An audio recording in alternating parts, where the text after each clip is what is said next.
Me too. We call that a stole. He ain't buy that. Across the country, people are talking about crime in the Bay Area, specifically San Francisco. We're in San Francisco, theft capital of the world. It's getting crazy out here.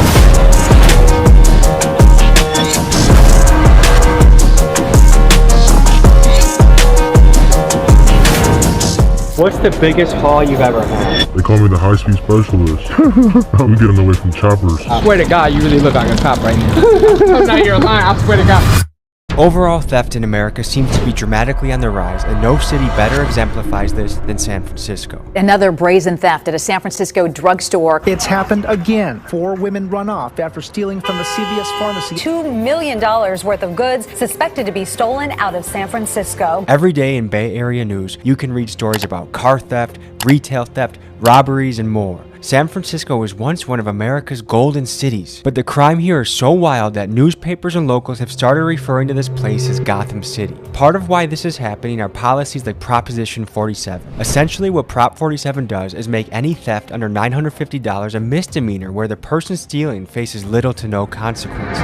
Under current state law, shoplifting merchandise valued under $950 is considered a misdemeanor. In turn, this has led people to make careers as professional thieves. In the Bay Area, these people are referred to bippers, boosters, and fences. Boosting is when someone goes into a store and takes out as much merchandise as they can get away with, and fences are the people that buy the stolen goods from the boosters and sell it into the black market. Authorities say they are organized gangs of criminals who sell the merchandise to a fencing operation. The result of this has been costly for San Francisco. Retailers are pulling out left and right. In Union Square, once a high-profile destination, 17 retailers have pulled out since 2020. This includes places like Nordstrom, Office Depot, and Old Navy. Starbucks alone has closed at least 19. Now watch who the only motherfuckers in this documentary who don't got their face covered.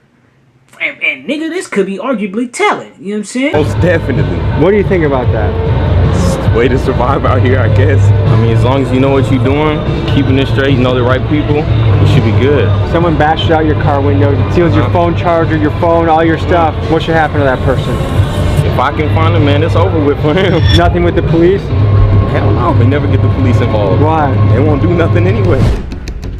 Hey, and shout out Tommy G, but you see how he asked the questions, right? He say, he asked him, like, bro, what you think should happen about it? You know, motherfuckers, I notice a lot of niggas in these documentaries, right, be thinking they having a casual conversation when really they infidel. You understand me? You infidel.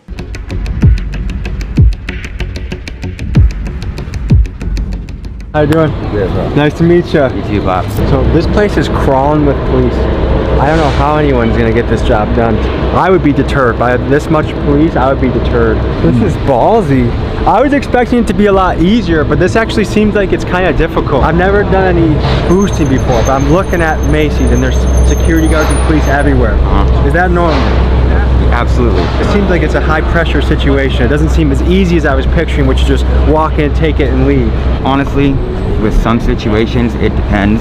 You know, it depends on what the boosting style is. You know, some people are called guerrilla boosters, and they don't care. You know, they'll beep on the way out, so they'll just run in there, grab it, and they're gone. If I'm walking out with an armful of Patagonia jackets, can someone stop? They can stop you. You know, it depends on the person. Some people have like security, like Dick's has security. They might say something to you. They're not going to chase you out the door. This is like a small army of police officers. If I was in the business of being a professional thief, I'd be like, I think I'm going to put my 2 weeks in today and I'll just do something else.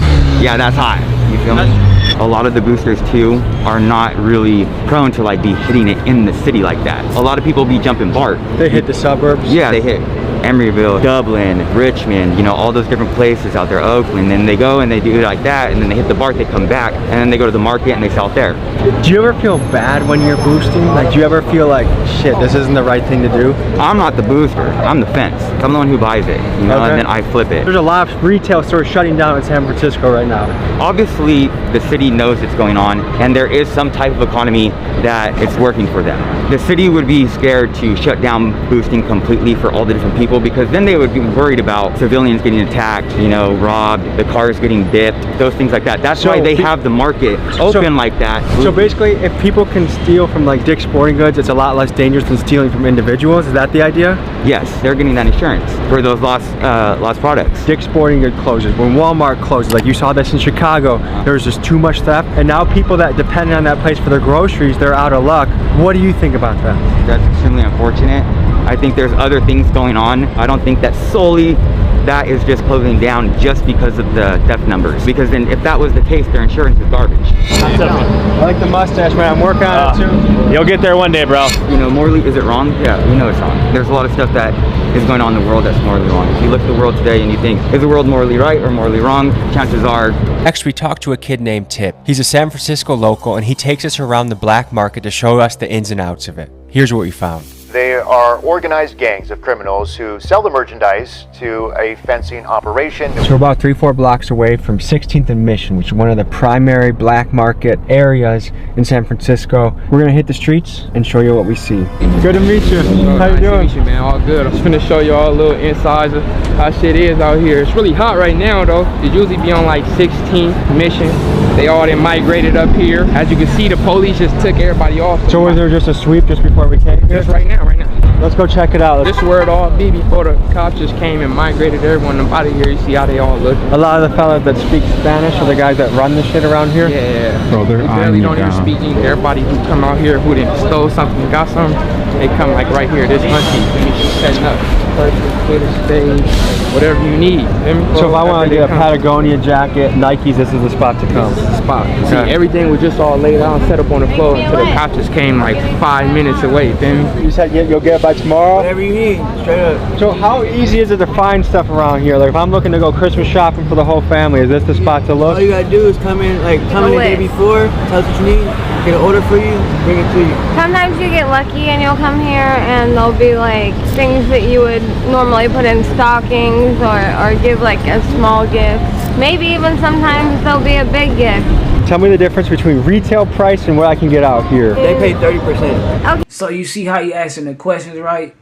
And man, shout out Tommy G, he doing this shit, man. But it's like he asking these questions to get infidel. You know what I mean? To get information. And it's not, nigga, he not asking these questions.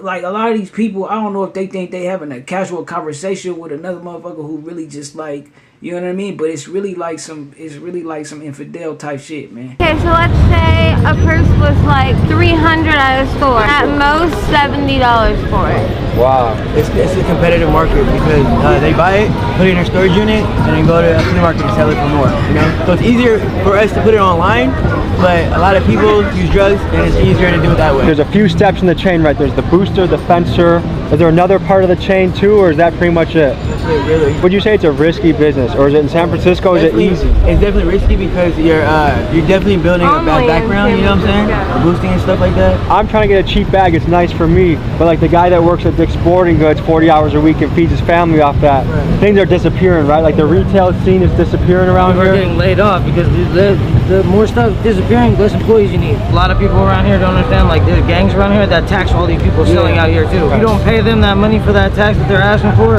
then they jump you and take your stuff. Certain areas are gang territories. When you look at the black market and the drug trade, we are talking multi-million-dollar revenue streams, and these are not ran by petty criminals. These are ran by sophisticated criminal organizations. The two main ones that the locals told us about were the Mexicans and the Hondurans. And in fact, business has been so good for the Hondurans that there's been a big immigration push to San Francisco to live there. And if you visit Honduras, you're liable to find... They might run into your worst enemy in this motherfucker. It is too. Look at him rolling.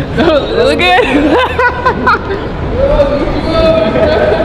We call that a stole. He ain't buy that, nigga. That's when you think Rolex, you either think like rich businessman or rapper, and when you see just an average guy rolling around in a Rolex, that's kind of crazy. A high school. Like the little niggas who just walk by, they probably got 20, 30, 40,000 somewhere in high school. Like if you in San Francisco with no money and no motion, it's sad. You can't just walk in and open it. Because if you did, it'd be 10 niggas running in, taking everything in front of the straight out the door right there. You notice a lot of these stores invest in security guards, but it doesn't seem to be stopping the stealing. Here are a couple of reasons why. One, it's arguably cheaper to let them steal a few things than it is to pay for more muscle to guard it. The other thing to factor in is the liability for the store. If they do stop somebody and there's an altercation, a fight, someone gets shot, it's just not worth it. And from the employee standpoint, if CVS is paying you $14 an hour and the guy that's stealing from you might have a gun, is it really worth trying to stop him? Probably not. Our next contact, Big Smacks, takes us deeper into the Tenderloin and wants to introduce us to his Mexican pals, the Migos, who run his shit. Good to meet you. How you doing? Nice to meet you. All right. This shit's so watered down, bro. They just cleared out all the Dolphins and all the Hondos. Xi Jinping, I wish you got more of an accurate feel of what's happening in these cities, especially since the fentanyl is coming from China. I thought it might be good for you to see. Come on, you go to like 100 Dolphins, bro. Stolen shit, bro. Just selling it, trying to get it off to the Migos. And the Migos just buying it. They sending that shit back home. And Migos are Mexicans. Okay. And is this cartel shit we're getting into? The Hondurians, that's a whole nother story. That's, that's definitely I fight some cartel shit, but we ain't even gonna talk about that. Mexicans don't f with the Hondurians. Out here with the family, just chilling in space, void, mystery, doing some science. Doing some science? Yeah. My boy out here pushing a stroller with nothing in it. He probably just lost his weight, probably just, you feel me, smoking that shit or on some shit. Fentanyl. Fentanyl, most likely. Right to the right of us, there's like 15, 20 people smoking fentanyl right now. Right now, for sure, actively. It's different territories up here type shit. You know, the Hondurians got their little area, the blacks got theirs, and then you got the Mexicans, and then you got the Arabs. This everyday shit right here, bro. You got the Asians, selling their little shit. They so smart, they get free shit and sell it.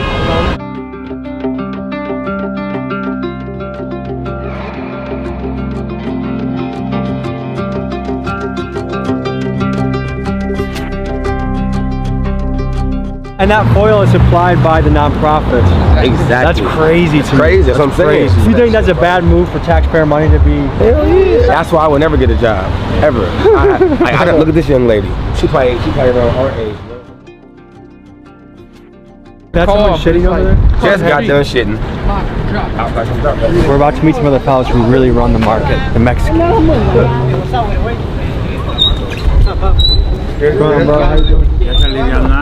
Is that famous dude? Yeah. No. Hey, que pasa, mi hombre? It's Tommy G, eh? Everybody know Tommy G. Come on, hey, you know. You gonna blur our face out? Hey, wait, what happened to camera? Hey, wait, no. No. We shoot documentary. No, I know. Hey, look, I got you, bro. He's my YouTuber. See you guys. Have a good night.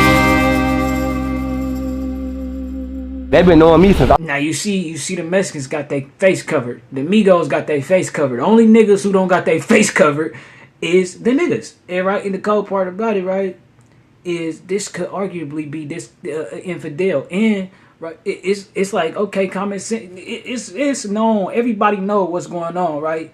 But for you to jump on camera and give out this, that, you know what I mean? For y'all to be doing that shit, bruh. It ain't bull, you know what I'm saying? And it's crazy at the same time. No knock to them, no knock to smack or tip, nigga. Shout out y'all niggas, bro. But the shit is, bruh. You know what I mean? The cold part about it, right? This wouldn't happen in LA because of the structure, nigga. You come back to the section after you did some shit like that, you in trouble. You know what I mean? But you know, no knock to them. This nigga, I like how we got it. You know what I mean? How it's unorthodox a little bit, and niggas could do what they want to do without answering. But at the same time, that's the downside of it. You know what I mean? That's the downside of not having no structure, nigga. But yeah, man, it's, you know, Tommy G, bro. Shout out Tommy G. But he out there, he acting like he having these casual conversations when really, bro, you infidel, you know what I'm saying? You getting information for the powers that be when they know. You see the police was kicking it out there. They know. Police know what's going on. Everybody know what's going on. And then they try to say, oh, the theft is so high because or all these. Now, Prop 47 could be the reason why the theft is. I agree. It might be. You know what I'm saying? For sure, nigga. And even a step further than that, I feel like motherfuckers would still be doing what they gonna do, nigga, if Prop 47 was in a line or not, right? You know what I'm saying, bro? Y'all let me know what y'all think, bro, down below. You know what I mean? And I understand it, bro. I understand, you know, it being Bipping Crisis. I done did documentaries on that shit. They don't push my shit like that. That shit got 700,000 views. You know what I'm saying? It just be a trip, bro. Cause it's like, you know, the wealth disparity. You know what I'm saying? People be liking to see. They want to talk about what's going on, but they don't want to talk about why it's going on. You know what I'm saying? And why a motherfucker that's in tech making 17,000 a month, and there's a motherfucker making zero, making 2 G's a month, when the cost of living is, you know what I'm saying, you at least need to be making a nickel. Y'all let me know what y'all think.